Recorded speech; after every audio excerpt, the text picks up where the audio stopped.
பெருவிழா என்ற பெயரில் தமிழகம் முழுவதும் சிறப்பு பேருந்தில் பயணித்து பல்வேறு நிகழ்ச்சிகளை களத்தில் இருந்து வழங்கியது புதிய தலைமுறை. கன்னியாகுமரியில் தொடங்கிய இந்த பயணம் சென்னையில் இன்று நிறைவடைகிறது. விவரங்களை செய்தியாளர் ரமேஷ் மற்றும் ராஜ்குமாரிடம் கேட்கலாம். கன்னியாகுமரியில் ஆரம்பித்த இந்த பயணம் தற்பொழுது சென்னையில் நிறைவடைய இருக்கிறது. சென்னையில் இதற்கு சிறப்பு விருந்தினர்களாக யார் யார் பங்கேற்க இருக்கின்றனர்? இந்த சிறப்பு நிகழ்ச்சியில என்னென்ன நிகழ்ச்சிகள் பங்கேற்க இருக்கிறது?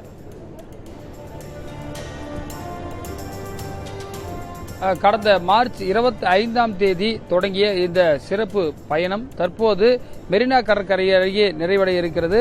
நீங்கள் பார்க்கலாம், நம்முடைய ஒளிப்பதிவாளர் கிருஷ்ணமூர்த்தி இங்க மெரினா கடற்கரையில் அமர்ந்திருக்கக்கூடிய விருந்தினர்கள் மற்றும் பார்வையாளர்கள், குறிப்பாக சென்னை மருத்துவக் கல்லூரியை சேர்ந்த மாணவர்கள், NCC உள்ளிட்ட மாணவர்களும் பங்கேற்றிருக்கிறார்கள்.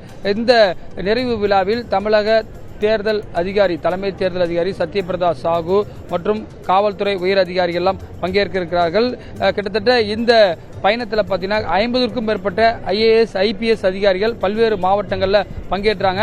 இதில் மக்களுடன் புதிய தலைமுறை, தலைவர்களுடன் புதிய தலைமுறை, நதிக்கரை அரசியல் உள்ளிட்ட பல்வேறு நிகழ்ச்சிகளும் நடத்தப்பட்டன. நம்முடன் செய்தியாளர் இந்த பேருந்தில் பயணம் செய்த ராஜ்குமார் நம்மிடம் இருக்கார். ராஜ்குமார், இப்போ நீங்க இதில் என்னென்னலாம் பண்ணாங்க, எவ்வளவு பேர் இதில் பார்ட்டிசிபேட் பண்ணாங்க, எவ்வளவு பேர் உறுதிமொழி எடுத்துக்கிட்டாங்க? ராஜ்குமார்.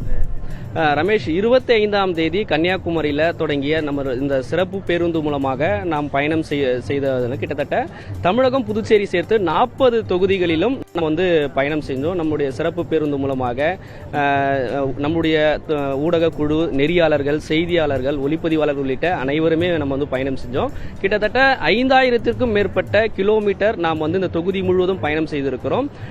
தேர்தல் ஆணையம் முன்னெடுக்கக்கூடிய 100% வாக்குப்பதிவுக்கு புதிய தலைமுறையும் இணைந்து இந்த விழிப்புணர்வு, என் வாக்கு என் உரிமைக்கான விழிப்புணர்வை நாம் ஏற்படுத்துவது.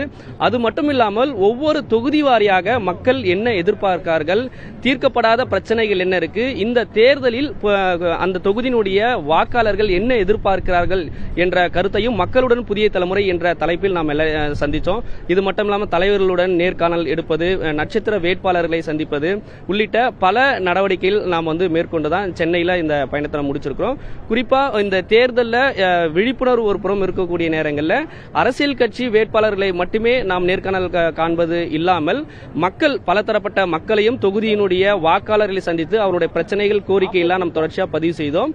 எல்லா இடங்களிலும் அதே போன்று முதல் தலைமுறை வாக்காளர்கள், மூத்த குடிமக்களாக இருக்கக்கூடிய வாக்காளர்கள் அனைவரும் சந்தித்தோம். கிட்டத்தட்ட லட்சக்கணக்கான மக்களை சந்தித்து இந்த தேர்தலுக்கான விழிப்புணர்வும் 100% வாக்களிப்பது, என் வாக்கு என் உரிமைக்கான அந்த நடவடிக்கை மேற்கொள்வது என்ற பல நடவடிக்கை இந்த பேருந்து நாம நடத்திய இந்த நிகழ்ச்சி மூலமாக ஒருங்கிணைத்திருக்கிறோம். ரமேஷ், நிச்சயமா பாத்தீங்கன்னா நிறைய அந்தந்த ஏரியாவில் போனோமா, அந்த ஏரியாவில் கூடிய பிரபலங்களையும் நம்ம சோசியல் மீடியா டீம் எடுத்து போட்டதை நம்ம பார்த்த முடியுது. அவருடைய சாமானியர்களுக்கான ஒரு தேர்தலை எப்படி ஜனநாயக பெருவிழாவா கொண்டாடணும், இந்த தேர்தல்னா மக்கள் தங்களுடைய கடமையை ஆற்ற வேண்டியதனுடைய பொறுப்புலாம் சொன்னோம். இந்த உறுதிமொழி எடுத்தாங்க இல்லையா, எவ்வளவு பேர் உறுதிமொழி எடுத்தாங்க, எத்தனை மாவட்ட ஆட்சியர்கள் பங்கேற்றாங்க, அதை பத்தி சொல்லுங்க. தேர்தல் ஆணையம் மாவட்ட வாரியாக 100% வாக்குப்பதிவுக்கான விழிப்புணர்வு நடவடிக்கை எடுத்து வந்தாலுமே ஒவ்வொரு மாவட்டத்திலையும் நாம் நடத்தின இந்த சிறப்பு பேருந்து மூலமாக என் வாக்கு என் உரிமை 100%க்கான வாக்குப்பதிவுக்கான விழிப்புணர்வு நாம் நடத்தும் பொழுது எல்லா மாவட்டங்களிலும் நாம் நடத்தப்பட்டது. எல்லா மாவட்டங்களிலும் மாவட்ட தேர்தல் அலுவலர் அல்லது கூடுதல் தேர்தல் அலுவலர் தலைமையில் நம்ம இந்த நிகழ்ச்சி, விழிப்புணர்வு நிகழ்ச்சி நடத்தணும். கிட்டத்தட்ட கல்லூரி மாணவர்கள், முதல் தலைமுறை வாக்காளர்கள் என பல்லாயிரக்கணக்கான நபர்கள் கலந்து கொண்டாங்க. பொதுமக்களும் கலந்து கொண்டாங்க.